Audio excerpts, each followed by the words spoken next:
Relax, I'm not going to tell you to put your phone in a drawer or just delete the app or just go on a walk or read a book or just point blank do something else. Like, no. I'm going to tackle the core reason why you go back on your phone, and when you're more aware of these aspects, it is more likely to aid you to better results. Hi, so you're addicted to your phone. Well, so am I. I think in order to tackle screen time, we need to address the psychological roots of why you're going back on your phone. I think it boils down to 3 different things: instant gratification versus delayed gratification, patience and resilience, and hobbies/free time. In order to get you off of your phone, you need to access things in your life that have nothing to do with your phone. Let's first get clear on what instant and delayed gratification is. Instant gratification is the temptation to forego a future benefit in order to obtain a less rewarding but more immediate benefit. So basically committing to the choice of doing something that you want to do right away, but not keeping future you in mind. So delayed gratification is the act of delaying an impulse to take an immediately available reward in hopes of obtaining a more valuable reward in the future. This is what is really important, because using this as a daily practice in your life is what will get you used to not being an instant gratification girly. Okay, it is definitely hard. It is not easy, especially nowadays with everything super instant and ready to go. And it's easy to create this habit because of the pleasure principle. This is the instinctive drive to seek pleasure and avoid pain by basic motivating force, which reduces psychological tension. So it's basically what happens to toddlers when they yell at you because they're hungry. We constantly seek pleasure out and we constantly want to have dopamine. So what happens in your daily life when you practice instant gratification? It's basically physically or hypothetically hitting snooze on something. So this means I'll leave it for later. I'll just go grab takeout instead of making food at home. Not waking up in time and not eating any breakfast because you didn't have time to make breakfast. Buying something now because you want it now and not waiting for it to get cheaper or for the right color to come out. How many times I've bought different crop tops in different colors just because I wanted it in that moment. So getting into the practice of delayed gratification in your day-to-day life, this will be one of the main reasons that will get you off of your phone. Some examples of delayed gratification that you can practice on your day-to-day life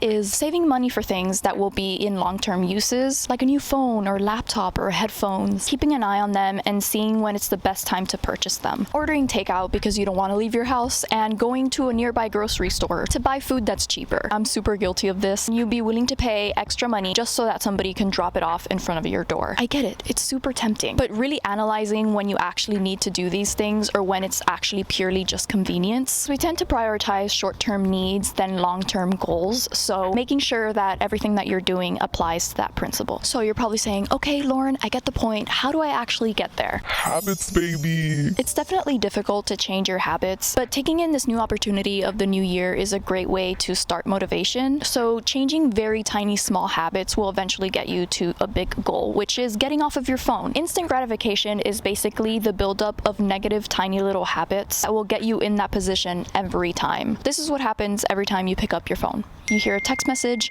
you open it, you text them back, you go on a 3-minute little banter, and then you go back to what you were doing, and now you have to rethink at what place you were in and then restart what you were doing. Even though in that moment you think it's just gonna be like 10 seconds replying to a text, it takes way longer than that. So this is a big issue for me, is the habit of picking up your phone every time and just going on Instagram. Every time I have my phone in my hand, I always unlock it and go to Instagram. It's muscle memory at this point. So going apps to when you're bored or when you don't feel like doing things is a good thing to keep an eye at, and just allowing yourself to be bored. I don't know how many times I've catched myself in the grocery store line waiting for other people and just picking up my phone. Every time I catch myself doing this, I'm like, no girly, we're not doing this. It's really hard to get rid of the habit, but once you're really aware of every single thing that you do in terms of your screen time, just that awareness within itself will help you notice the underlying trend of habits when you pick up your phone. Practicing patience and resilience with yourself is the goal, which brings me to my next point. I think there's a preconceived notion that every time you want to get off your phone, you have to do it cold turkey. Just put your phone in a drawer, delete all of your apps, and just start today, which that mindset works for some people, but I think a more realistic approach is doing it little by little and having a lot of patience. But patience won't get you anywhere unless you have some resilience. And a big reason towards having more resilience is understanding your why. Why do you want to get off your phone? You have to make this really important. It can't just be like, Oh, I want to get off my phone because I want to take more walks or read more books. Which is a great motivator, but it doesn't get you anywhere in the long term. Your why needs to be very prominent and strong in your life. So noticing that your mental health really plummets every single time you're on social media for a long period of time, or it's completely destroying your time management and it's really affecting your future goals. So these are much broader overall goals that you can aim for. So dig deep, be spiritual, figure out the reason why you actually want to get off your phone. And when you see the bigger picture, the implications of what will happen in your life when you get off your phone, you will want to keep seeking it out and it will keep motivating you to lower your screen time. For example, when the pandemic began, I really wanted to start doing some yoga just because I saw everybody else do it on Instagram and I needed like some workout regimen at home. And I stuck with it for like a month and then I completely let it go. I would do it like in little bursts. My why wasn't that big enough. It was literally just because I saw other people do it and I thought it would be fun. And then I started doing meditation about a year later and then I incorporated it with the yoga. And now there isn't a week at least that goes by that I don't do some yoga for like about a year now. And my why became a lot stronger. I noticed that it really helped my mental health. It really helped connect like my mind and my thoughts to my body. Realize that this is just me being human and these are just regular emotions. Everything is different for everybody, but you have to find that specific thing for you. I need a water.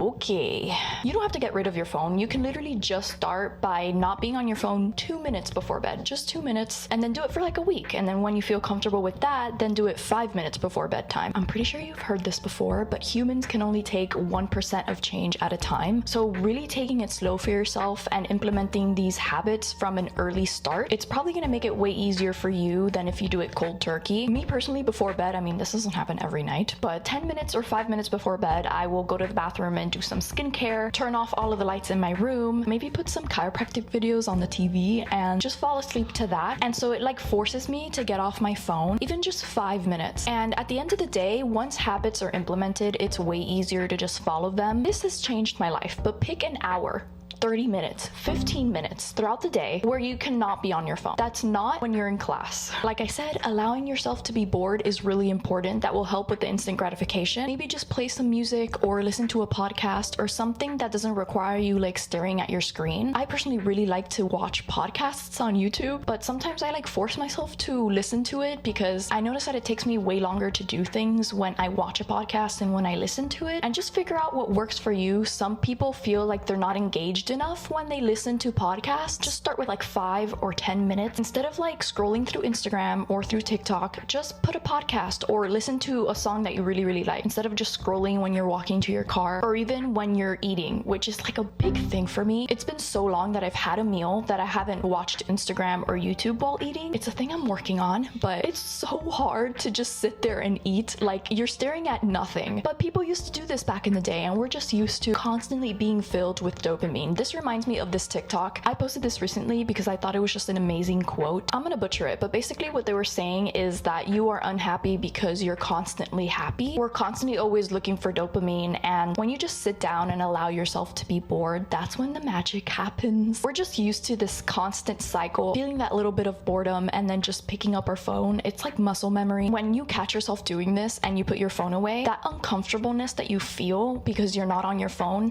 that's anxiety, babe. You hardwired your nervous system to constantly be on this dopamine loop. And the moment that it's gone, the moment that it's not there to support you, your body gets anxious. So this didn't work for me. And honestly, I don't think I tried hard enough, if I'm being honest. But putting time limits on your apps can help you like snap out of it. How many times I've been scrolling on Instagram and then the 15-minute time limit pops up and then I'm like, oh wow, like I've been on this for 15 minutes. It reminds you to just get off your phone. Sometimes what helps me is that every time I scroll, force myself to stand up and not sit down, because it really makes you realize like how long you've been standing and how long you've been scrolling. You can do that too if that helps you. So back to anxiety. Every single time you notice that you want to be on your phone, stop.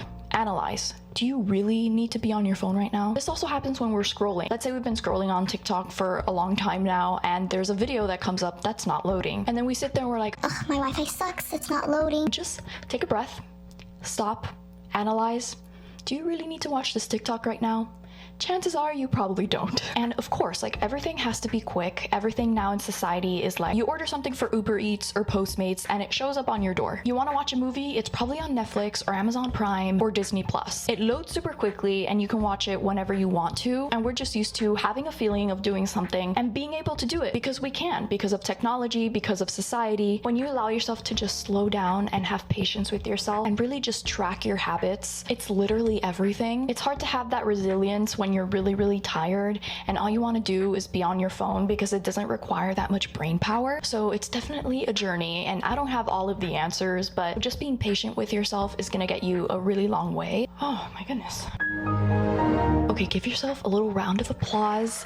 You made it, you're here, you've lowered your screen time, and now you have a bunch of free time, which brings me to my next point. One of the most important things you can do is create habits for yourself that you actually enjoy. I recommend picking things that give you around the same feeling as you do when you're on your phone. For example, for me, I love playing piano, and I feel like every time I'm playing, I feel the same rush of dopamine that I feel when I'm on my phone. And so it kind of replaces that aspect of my life. So I think this is like the main key that I've personally found that has really helped me, because if you replace the activity with something that is less boring than being on your phone, it's more likely you're just gonna give up and go back to being on your phone. This can be playing an instrument or jamming to your favorite song. You can go out on a drive and play your favorite playlist and go get a coffee or something that gives you the same rush of feelings that you get on your phone, especially at the beginning when you're trying to lower your screen time. Having something really exciting to do will help you get into different hobbies, but over time, as you get used to not engaging into instant gratification, you're gonna find that there are hobbies that you like that are a little bit more quote-unquote boring, like crocheting, reading a book, journaling, sketching, etc. But I don't recommend doing a bunch of like quote-unquote boring things at the beginning because it's very tempting to swipe up and keep scrolling. So don't just put your phone away and then go do all those things. But I think hobbies is a great aspect that you can apply to your life to make it a lot more richer, give you a main character moment. We need that in our lives, okay? Like you've been spending too much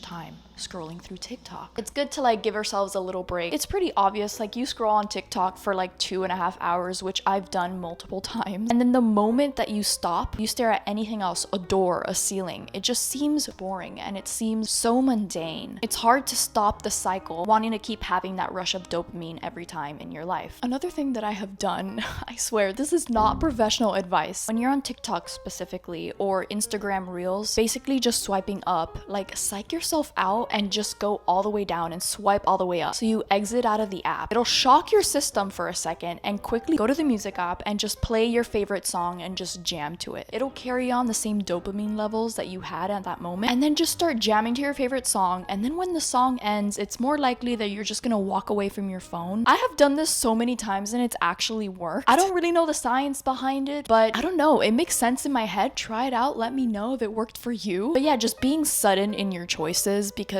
it's really easy to just keep scrolling, but the moment you decide to just lock your phone and just walk away, like run away from your phone, will like release you out of that haze. Like the moment I stopped being on TikTok, I'm like, whoa, this is real life. Anyways, it's pretty crazy how much time your phone can take away from you. My screen time still isn't perfect. I'm currently at like 4.5 hours, but a couple years ago in the summer when I was a freshman in college, I was definitely going by like 8-9 hours of screen time. So it's definitely taken a little bit of time, but you really notice how much time it takes up throughout your day. And a big thing that has taken up that time are my hobbies. Playing the piano, crocheting things, editing sometimes, or just purely dancing. Anything that brings you happiness. But yeah, just let me know if all of these tips work out for you guys. This has been such an interesting video to make. I feel like I've been wanting to make this video for so long, but I didn't really know what topics to tackle and how to get the information to you guys. And I did a little bit of research and here we are. Anyways, I really hope you guys enjoyed this video. Please like this video because that's how you let me know. Subscribe for more videos like these and hit the little bell notification next to the subscribe button